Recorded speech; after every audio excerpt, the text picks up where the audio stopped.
Amen. We've been going through this Hebrews chapter 11 series called By Faith, looking at the heroes of the faith and the Old Testament characters that we know so well, learning more about them and the faith that they had, why they were listed in this chapter. So we're in chapter 11, 23 through 26, so you can turn there in Hebrews. But just so you know, we're also going to be spending some time in Exodus chapter 1 and chapter 2. It's going to be fun. And so as you're turning there, this is interesting because today is going to be about Moses and his parents. And, I was just made aware that last week was Father's Day. And I missed a golden opportunity last week to do a message on godly parenting and Father's Day. But it's well known that Father's Day is one of the lowest attended Sundays of the year. And so I purposely skipped it to hit you all today with the parent message. We're 1 week late, but we're going to do it. So we're all good, all right? Today I got you. We're going to talk about the importance of parents and the godly influence that we can have on the lives of our children. Not only through the words that we say, although our words do carry great significance. How many of you all know that words can stick? They can stay in our minds and really hang with us through life. So words are important, but you know what's even more important? Our actions. If words stick, actions are set in stone. What people observe is what people see as most important to you, how you live out your life, how these things are on display. So what do I mean by all this when I say your actions become so important? Simply this: our children are watching every move we make. They aren't intentionally doing it, they're just doing it. They're observing, shaping their minds, and seeing what's important to you. So parents, grandparents, friends of family, whatever it may be, when children are around, they are absorbing what is important to you, making mental notes of these things, and then without even knowing it, will begin to live it out. How many of y'all, as you got older, started to hear your parents speaking through your own voice? Or you did something and you went, oh my goodness, that's not cool, right?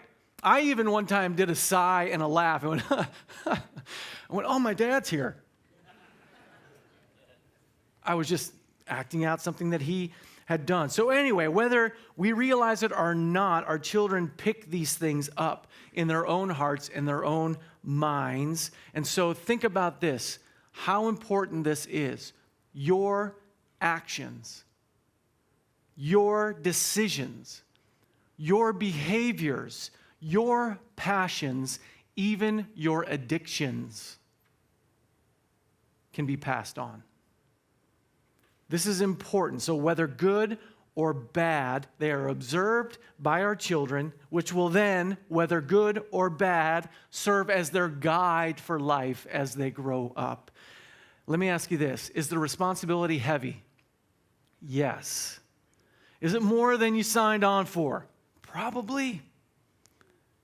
But these things do get passed on. It's a burden that should send every parent, family member, friend, anyone who's around a child, this should send you to the foot of the cross, crying out to Jesus, going, Lord, guide me. Lord, help me in this. This is an important matter. But you know what? When you run to the foot of the cross, when you run to the feet of Jesus, you know who else sees that? Your children. They'll see where you go for the most important decisions of your life. They'll see how you live in all that you do, if you're running to God or if you're running to yourself and your own power. I have a very distinct memory as a little boy, and my parents watch what we do here online, so they're going to get a chuckle out of this, but I have a distinct memory as a little boy of watching my father's every move. Even if we were watching a comedy show on TV, before I would laugh, I would glance over at my dad to see if he was laughing first. The things that he thought was funny, I needed to know that was funny. I think it's funny. Dad, what do you think? And then I would laugh. If something wasn't funny, then I'd be like, well, we don't need to be laughing at that. I mean, all the things I did was just kind of pattern after his behavior. something as simple as watching something on TV. But then that also played out in how I saw he treated other people, how he carried himself in public, how he went about his day. Even in the way my brothers and I played sports, every single thing we would do, my dad would say little things like this: I don't want to see you talking on the field. You don't need to be arrogant. You can talk with your bat and your glove. That's what I want to see you speak with. And we learned that, and we kind of lived that out. My dad was the guy, people have asked us all the time, my mom and dad raised 3 baseball players. 2 of them played professionally, got paid to do it. 1 of them preaches for a living. But all 3 of us were at Ole Miss at the same time, SEC baseball players, and people all the time, especially this day and age when sports is worshiped as its own god. People ask all the time, how? How did your parents do it? What did they have you off doing this and have you off doing it? I could probably, on these 2 hands, count the amount of times I heard my dad say something at a baseball game. He just sat and watched and enjoyed it. But I could tell you the amount of times my father and my mother taught us the importance of being involved and active in our church, because I don't have enough pages to write about it. I mean, we always knew what was the most important thing. Sports was fun. God is our life. And so they shared that with us. Now, my mom, on the other hand, she was a gift. She is a gift. I remember my memory of her as a child, when I was a child, was I would say, I'm going to forget things. So if the school had something I had to do or something that was very important that needed to be done by me, I made sure I told my mom, because she had a superhuman ability to remember all things. At least I thought she did. And so I would share it with her. And once, as a child, I shared it with her. Mom knows, it's taken care of. How many of y'all know that's not fair? That's not fair. But I thought that was how it was with her. My mom was someone who, I've shared this a few weeks before this, was someone who was instrumental in speaking positive faith steps over my life. When many others saw my shortcomings, my mom would be the one to say, no, you are smart. You can do this. You can achieve more than you know. And her encouragement was so important to me. This all matters. And so I'm sharing this in the context of what we're about to learn about Moses' parents. So, Hebrews 11:23. Keep in mind, we're in a chapter that's talking about the heroes of the faith, and we all know who Moses is, but look where it starts. We've spent all this time on Joseph now, leading up to this story, and we go, Moses is next. Yeah, let's hear about Moses. And verse 23 says this: by faith, Moses, when he was born, was hidden for 3 months by his parents, because they saw that the child was beautiful. They were not afraid of the king's edict. So I just want to read that one verse, because we're talking about his parents here. The starting place for Moses in Hebrews 11 is his parents. And what they did, they hid him for 3 months. They saw he was beautiful. They were not afraid of the king's edict. So a little background on Moses' parents. They were Levites. The Levites would later become known as a people set aside for the priesthood in the Old Testament. The priests were the ones who could enter the tabernacle. The priesthood would actually begin through Moses' older brother, Aaron. So we see that Moses' parents were raising these priests, these believers who were close to God. And the Levite priests would stand as the mediators between God and man, offering sacrifices and later caring for the temple of God.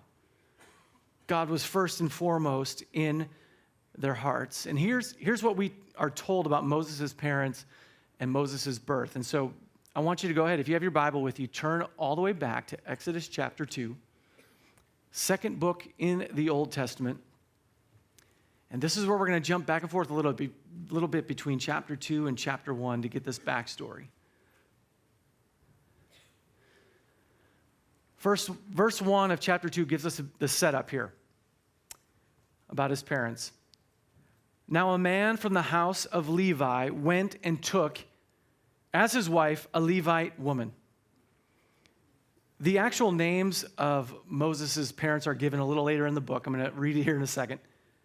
But for the keen observer, what we're about to read about his parents in this modern age is going to make you go, oh, so they were weirdos. All right, so here we go. Don't skip ahead. I'm going to put this on the screen. Exodus chapter 6, verse 20. Amram, Moses' dad, took as his wife Jochebed, his father's sister. And she bore him Aaron and Moses, the years of the life of Amram being 137 years. So, for those keeping score at home, what we just learned is that Moses' dad married his father's sister, otherwise known as his aunt. So before we get all weirded out, let's just talk about this for a moment. Because there's a couple things that in the context of this story, back in that time, in this specific period of time, is not as weird as what it is now. So the first one was this. Lifespans, according to the Bible, were much longer at this time. People were having children for longer periods of time. It is very possible that Amram was in fact older than Jochebed. There's a good possibility of that. So when he married his aunt, there's a chance he was older than her. But let's say even that wasn't the case and he marries his aunt anyway. This was not uncommon at that time. Matter of fact, if you look at family dynamics and relationships, and families would travel together and be apart from each other, it wasn't like today where we live in subdivisions and there's plenty to choose from. Okay? So there's family all around you. And at this specific time, there is no direct edict from God that says that this can't happen. Matter of fact, that will come later when that term incest that we know, I-N-C-E-S-T, anyway, that will come later in the Mosaic Law and will be the first mention of that when God later will forbid that and said, don't do that anymore.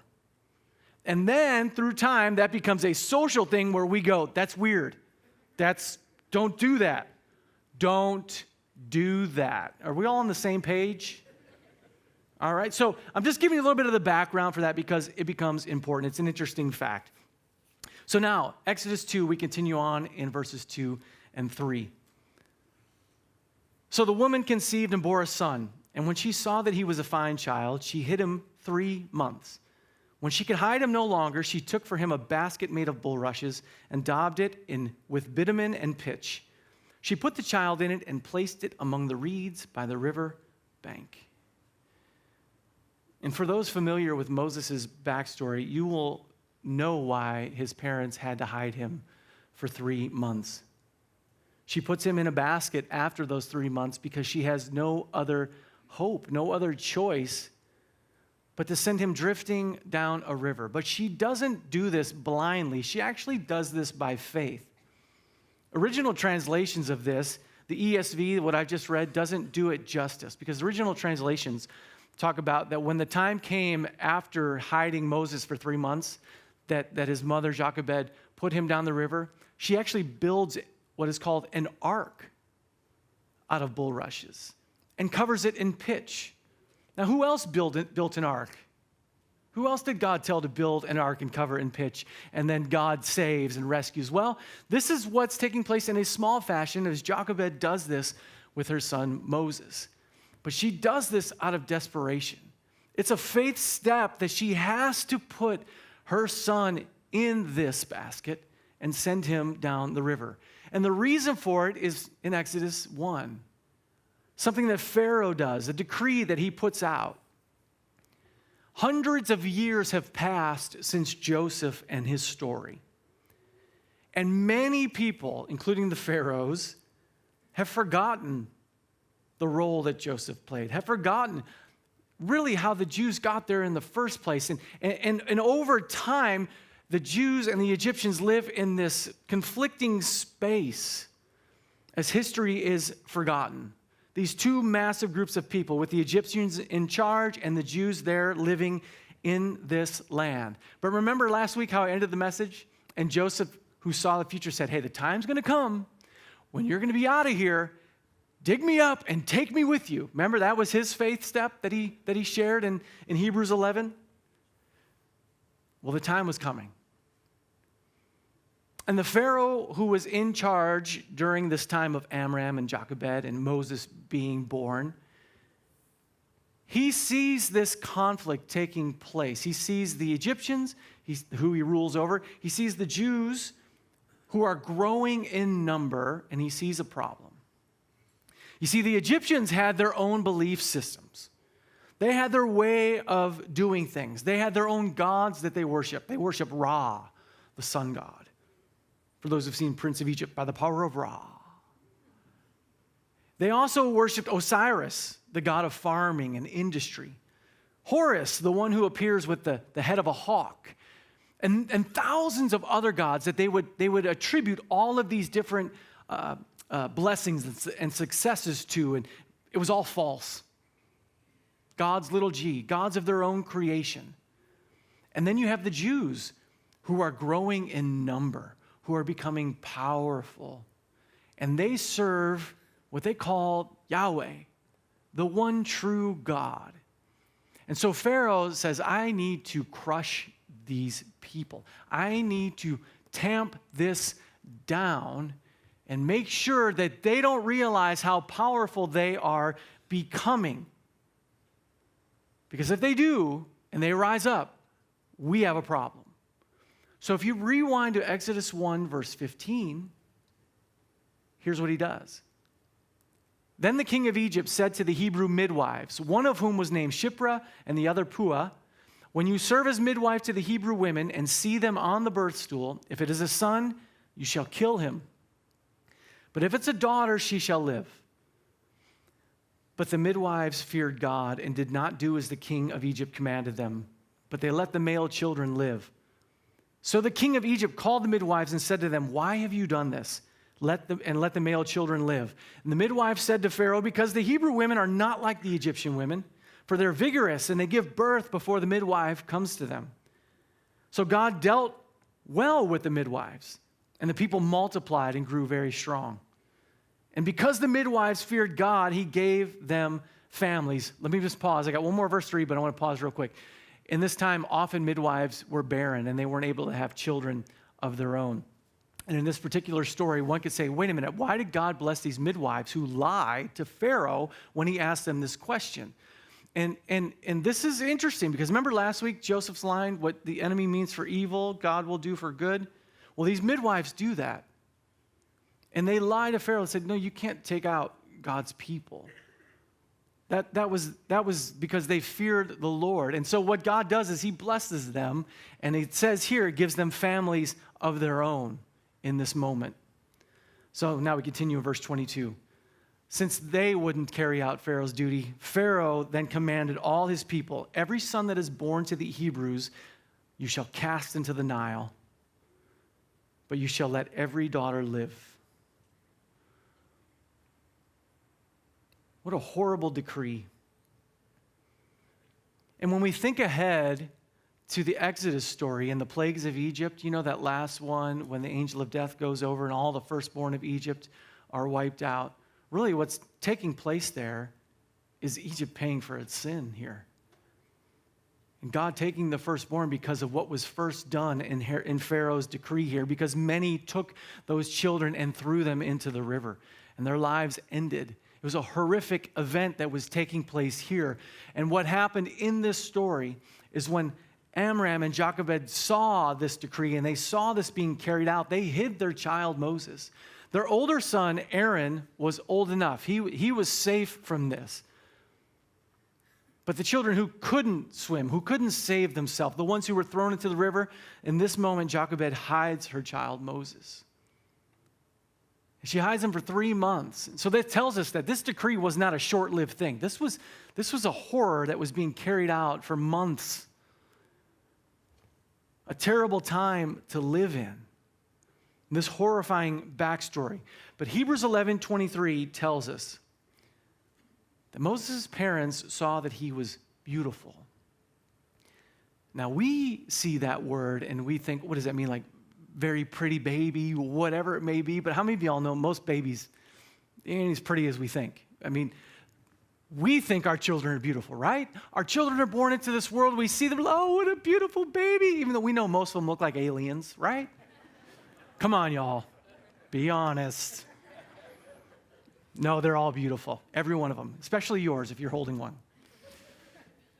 No, but really, they saw that the child was beautiful. Really what that means here is they saw their child was healthy, they saw their child was strong. But let me take it one step further, because by faith, Jochebed saw what God saw.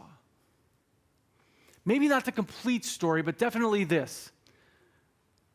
My child is called to something here. I want to pray blessings over my child. I want to speak good things over my child. I want to live in a way that my child sees that God can use them for something powerful. And if I were to go back to the beginning of my story and the importance of the role we play as parents in our children's lives, let me ask you this. What are you speaking over your child? How are you acting out over your child? Do you present them with opportunities to grow, or do you say, well, I know how you are and you'll probably just mess it up? I mean, there's just so many opportunities we have as parents to step into our child's life and say, God has ordained something special for you. I don't know what it is, but I can't wait to see what it is. And the more and more you then follow that with positive actions, the more your child will believe that, not just from you, but in themselves.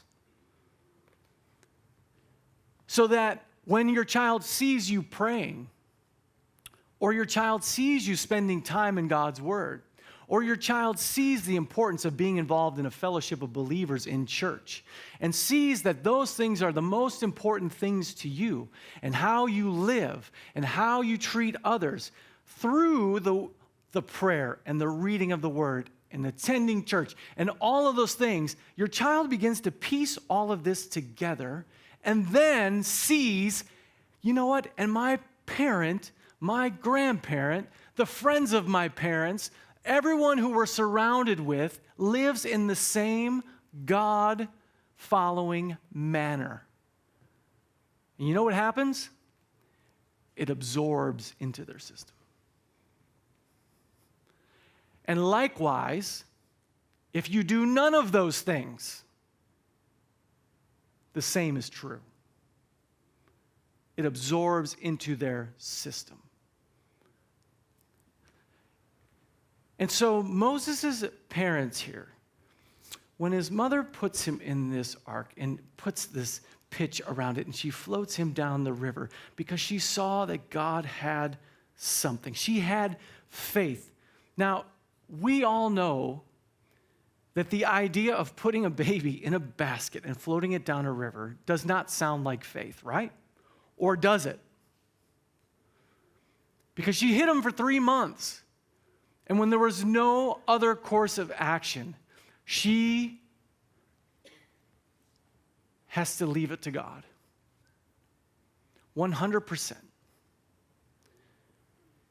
And what follows is a truly godlike story. Because what we find out is Moses also had a sister.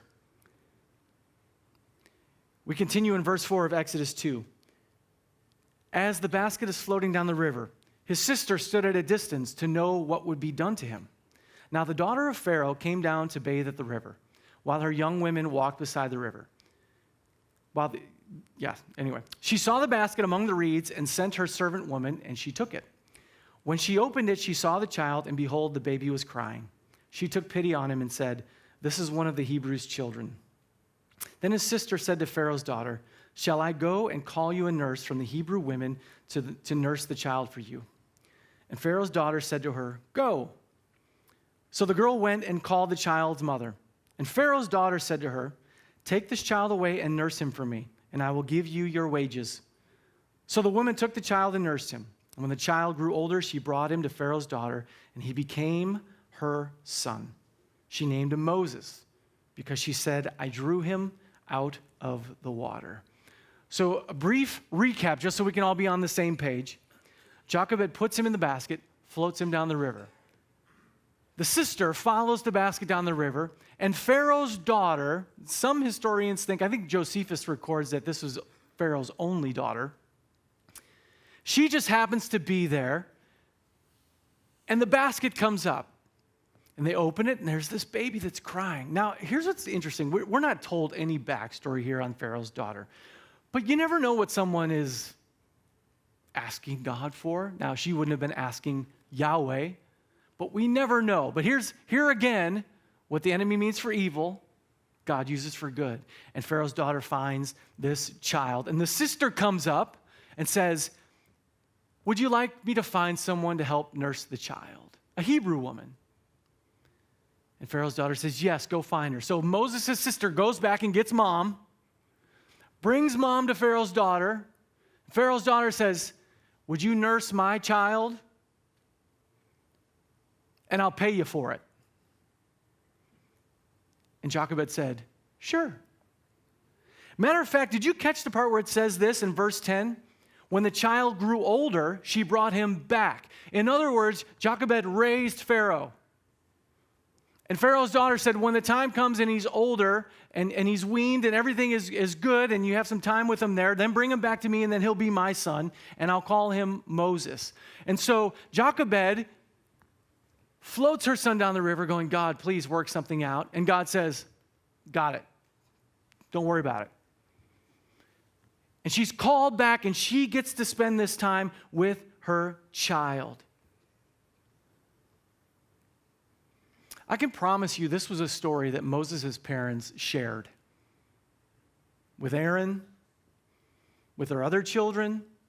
This is not something you keep under wraps. How many of you all know that? In fact, let me ask you a question, and I'm being serious. How many of you have sat down with your children or a child or whatever it may be, and you've shared the testimony of God's faithfulness and goodness in your life? And I'm not talking vague. I'm talking details. I'm talking times when you were down and out. I'm talking when you could not see what God was going to do, but you shared with your child and says, but let me show you what God did. Let me tell you what God did. I'll just give you a brief personal example of one of my sons who's recently said he wants to go into ministry. Not too long ago, Sarah and I were sitting out on the back deck with him. We said, you want to go into ministry? Can we tell you some stories? Not just what you see or what you've seen with your eyes. Let me tell you the story behind the story sometimes. And so we spent several hours just kind of going over it, just saying, here's what this kind of looks like. If you want to be involved in this, but here's how God came through. These are things you need to hear. This is how God was magnified in all of it. It's so cool, and you need to hear it. Because even in struggle, God did miraculous things. Are you sharing those stories? Have you sat down? Maybe that's the issue. Maybe you haven't sat down and really mapped it out for yourself of God's goodness and faithfulness in your life. And it's time. It's time to let our children see that. Because simply put, it is the responsibility of parents to plant the seeds of faith in your child's life. And that takes work. Intentional, dedicated work. Flat out. Because if our children see us working at everything else but our own faith, but how we live it out, they're going to learn that. They're going to pick that up. Again, not intentionally, but they'll absorb it. And so we have to be mindful of this. We have to fear the Lord, just like we hear these parents who feared the Lord. In fact, if we continue on in verse 24 of Hebrews 11, I'll put it up here on the screen for you. By faith, Moses, when he was grown up, refused to be called the son of Pharaoh's daughter, choosing rather to be mistreated with the people of God than to enjoy the fleeting pleasures of sin. He considered the reproach of Christ greater wealth than the treasures of Egypt, for he was looking to the reward. Now, where does that verse come from? In fact, if you just rewind to verse 23, what you'll see is that Moses' parents feared the Lord over the king's edict. So why did they hide Moses? Why did they go through this whole process? Yes, it was because he was beautiful, but their hearts were first and foremost to the Lord, regardless of the king's edict. And so what was passed on from parents to child was this: God comes first. Our fear of the Lord comes first above any and all things. And so when the time came and Moses was older and he had his own choices to make, he reverts back to what he learned. Now, we know this. Remember when I said about my dad and a laugh and things that come out, you don't even realize it's there? This is what happens a lot of times in decisions we make in regards to our faith. It's from seeds planted early on in us, in the way that we're living things out. We may not have known it was there, but the fruit of it comes later.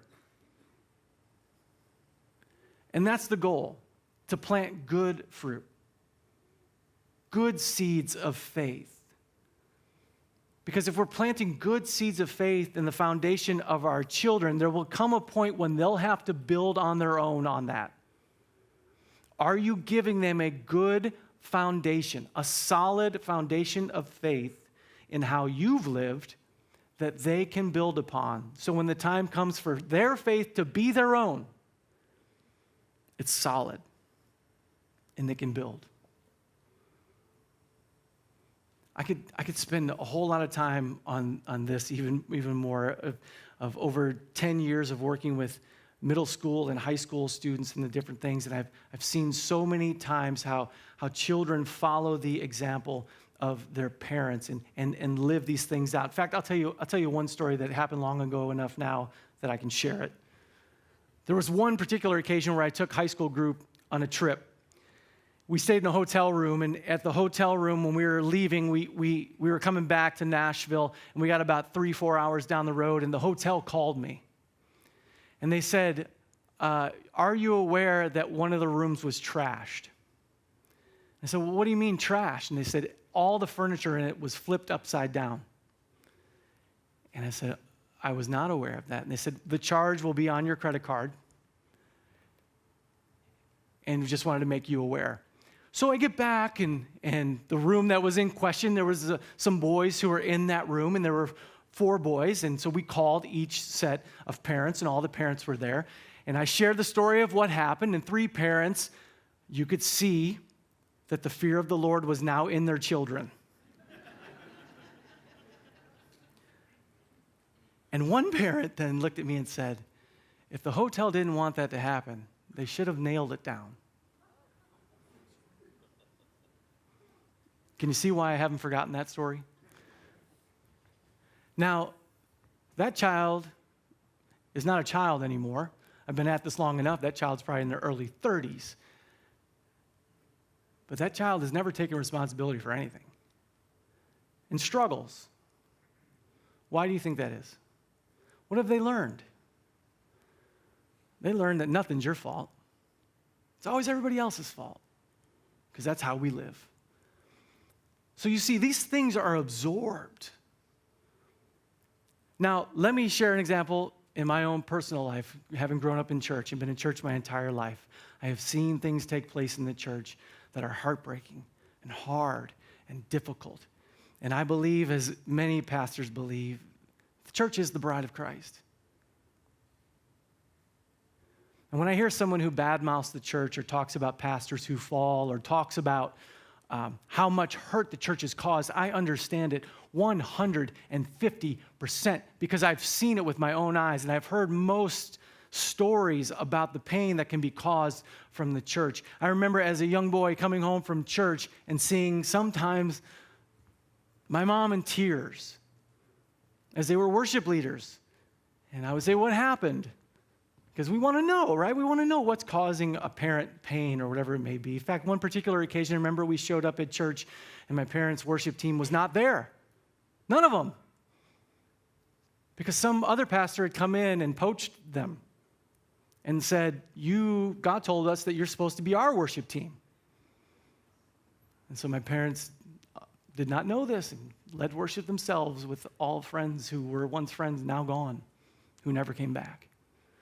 And parent, my mom crying, "What's wrong, Mom?" They stuck it through. They still lead worship to this day at the same church. I've been in a room where a youth pastor got up, said, "God's calling me to another church, and if anybody in here wants to go to it, we're going to be meeting right down the street." And then walked out. Tears. Because you see the pain and the problems that causes. But you know what it taught me? Sometimes it's messy, right? Sometimes life gets messy. And you know what you don't do, Pastor Josh, or you know what you don't do, congregant? You know what you don't do in the pain? You don't run away from it. You fight through it.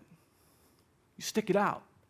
Unless God's calling you to go do something else, whatever, you know without beyond a shadow of a doubt, we love the church. We love the Lord, and we want to do what the Lord calls us to do. And so how many of y'all know you stick around anywhere for a long enough time, you're going to see some pain, right? You're going to have some trouble. You're going to have some disagreements. You're going to have that stuff.